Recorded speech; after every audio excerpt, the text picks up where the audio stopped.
Hey everyone, welcome to This Explainer. Today, we are unpacking the absolute madness of the July 2026 AI boom. Look, the whole landscape just shifted right before our eyes. We're not talking about those old chatbots where you just type in a prompt to get a pancake recipe. No, we're talking about AI that basically acts like an autonomous digital worker for your business. Whether you're running a massive global tech company or, a local plumbing business right here in New Zealand, this stuff changes literally everything. So, let's figure out exactly how you can use it.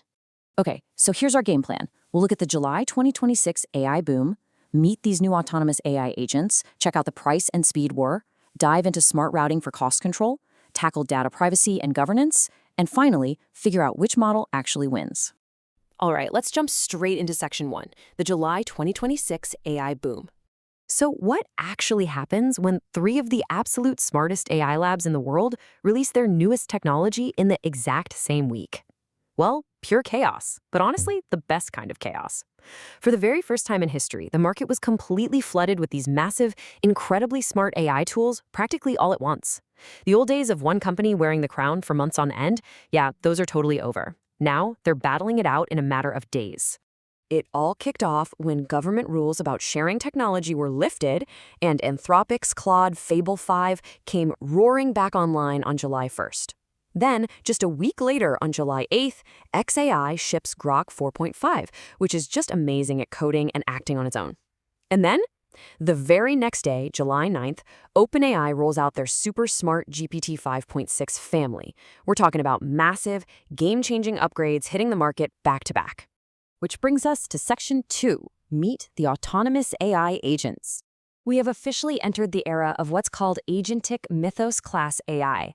Now, think of this less like a fancy calculator and more like a really smart employee. We aren't just getting better text answers anymore. We're looking at systems that can plan, execute, and validate actual projects for days on their own, using their own tools. Imagine an AI that doesn't just draft a quick email, but actually manages your New Zealand small business's entire booking system, reads your files, fixes errors, and literally buys supplies using a debit card, all while you're fast asleep?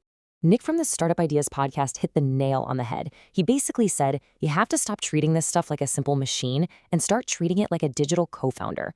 Old automation was, just a dumb timer going off. This is an entirely different beast. Give these models a web browser and an inbox, and they actually act like a senior manager making real decisions. To really wrap your head around the sheer scale of this autonomy, let's talk about the giant payment company, Stripe. They used Fable 5 to update a 50 million line code base in a single day. To put that into perspective, that is kind of like rewriting an entire massive library of books in just 24 hours. A job that would traditionally take a team of human engineers months of grinding work was just done automatically. If it can do that for a massive tech company, just imagine how easily it could sort out a small business's messy spreadsheets. And because of all this, every single model now has its own special superpower. Fable 5 is absolutely dominating complex software coding tests. OpenAI's GPT 5.6 Soul is crushing hard math, which is perfect for intense financial planning. And Google's Gemini 2.5 Pro DeepThink, it is the undisputed champion at university-level scientific reasoning. Basically, there's no single best model anymore. There is only the best model for the specific job your business needs to get done. Okay, moving right along to Section 3, the price and speed war. Enter xAI's Grok 4.5. This thing is priced incredibly aggressively at just $2 per million input tokens, or words essentially. To put that into real terms, that's like getting a massive stack of novels read and analyzed for less than the price of a mince and cheese pie at the local dairy. It completely upended how much businesses have to pay for AI literally overnight. But this actually brings us to a pretty funny paradox when we look at output costs. Grok 4.5 outputs cost a mere $6. Meanwhile, GPT 5.6 Sol is $30 and Fable 5 costs $50. So your budget is now basically a direct dial for how smart you need the AI to be. Think of it like this. If you just need to pop down to the shops, you ride a cheap bike. That's Grok. But if you need to win a Formula 1 race, you pay for the Ferrari. That's Fable 5. And the crazy thing is, Grok isn't just cheap, it is blazing fast. One creator set up Grok 4.5 as an AI agent named Dewey. Dewey analyzed online trends, built a complete website for a new business, and wrote a whole sequence of sales emails, all in under 40 seconds.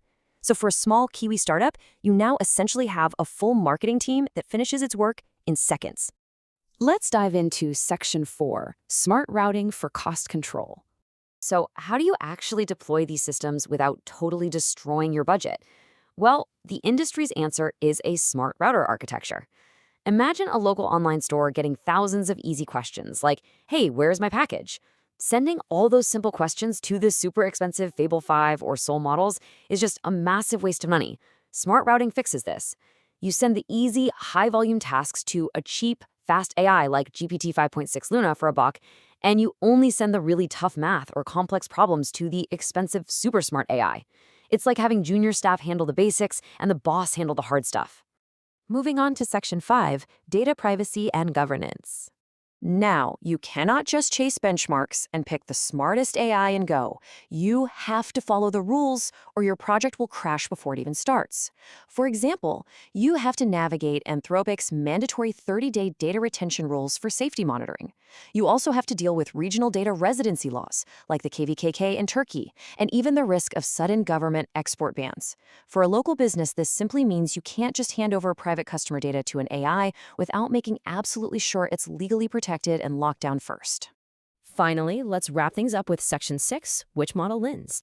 To distill all of this down for your team, here is a really practical playbook. Step 1, define the exact job you need doing. Is it complex math, coding, or just handling a high volume of emails? Step 2, shortlist the specialist models for that specific job. Step 3, totally ignore generic internet scores and test the AI on your own company's actual data. And Step 4, clarify your data governance and privacy agreements before you ever hit go. I want to leave you with this final, crazy thought. The gap between having a cool idea and actually building it is shrinking to almost zero. If a cheap, cost-effective AI agent can act like a co-founder and build a fully priced business from scratch in just 40 seconds, what incredible things will your team build tomorrow? The tools are right here, they are cheaper than ever, and they are literally waiting for you. Thanks for hanging out with me for this explainer, and I will catch you in the next one.